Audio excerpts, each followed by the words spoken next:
নমস্কার, টলি পাড়াতে আপনাদেরকে স্বাগত। সালটা ছিল 1966।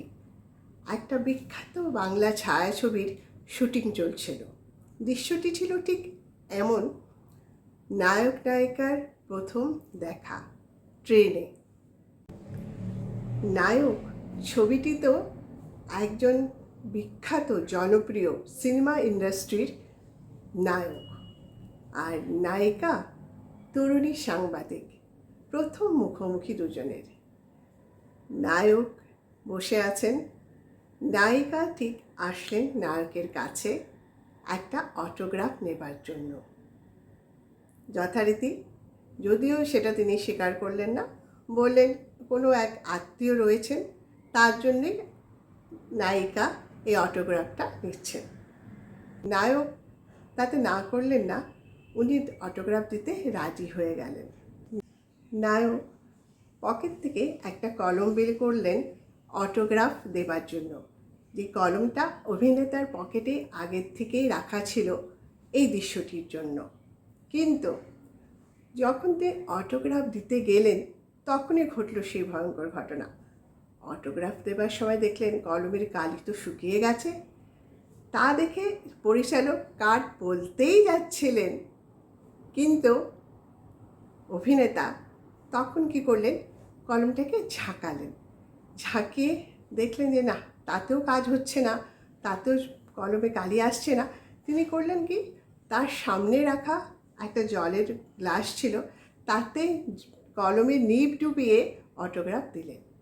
আর এই পুরো দৃশ্যটি ছিল সম্পূর্ণ অপরিকল্পিত আর তৎক্ষণাৎ করা। আর সবচেয়ে যেটা অবাক লাগা বিষয়, অভিনেতা কিন্তু এই দৃশ্যটি করার সময় একবারও থেমে গেলেন না সংলাপ বলার জন্য। তাই দৃশ্যটি দেখে একদম কারো বোঝারই উপায় নেই যে দৃশ্যটি ঠিক তখনই ভাবা আর করা। তো তেমনই ছিলেন আমাদের মহানায়ক উত্তম কুমার। তাই এই ছবিটির কথা আমি বলছি, তা হচ্ছে সত্যজিৎ রায়ের ছবি, যা বিখ্যাত ছবি। পরে এই ছবি অনেক সুপার হিট বলতে পারি, কালজয়ী ছবি বলতে পারি। নায়ক, আর এই ছবিটির প্রধান এই নায়কের দৃশ্যে যে অভিনয় করছিলেন, তিনি হচ্ছেন মহানায়ক উত্তম কুমার। আর ছবিটির নায়িকা উনি হচ্ছেন শর্মিলা ঠাকুর। তো এমনই ছিলেন আমাদের জনপ্রিয় উত্তম কুমার। স্বয়ং সত্যজিৎ রায় বলেছেন যে এমন একজন প্রতিভাবান ব্যক্তির পক্ষেই, প্রতিভাবান শিল্পীর পক্ষেই সম্ভব যে উপস্থিত বুদ্ধির দ্বারা এমন একটি ঘটনাকে উনি এত সাবলীলভাবে করলেন। তো সেটা শুধু একজন বিখ্যাত এমন একজন প্রতিভাবান অভিনেতা বা অভিনেত্রীর পক্ষেই সেটা সম্ভব, যেটা স্বয়ং সত্যজিৎ রায়ও বলেছিলেন। তো আমরা এমন অনেক অভিনেতা পেয়েছি আমাদের এই বাংলা ছবিতে। অনেক প্রতিভাবান বাংলা ছবিতে আমরা অভিনেতা অভিনেত্রীকে পেয়েছি, যাকে নিয়ে আমরা গর্ব করতে পারি। প্রতিটি ছবির মধ্যে এমন লুকানো রয়েছে প্রচুর ঘটনা, প্রচুর গল্প। আমাদের কিন্তু নায়কের অভিনয়, উত্তম কুমারের অভিনয় এখনও আমাদের মনে সাড়া দেয়। তো বন্ধুরা, এমনই রয়েছে প্রচুর ঘটনা, প্রচুর গল্প অনেক বাংলা ছায়াছবির নেপথ্যে। সেগুলো আমরা শুনবো এই টলি পাড়াতে।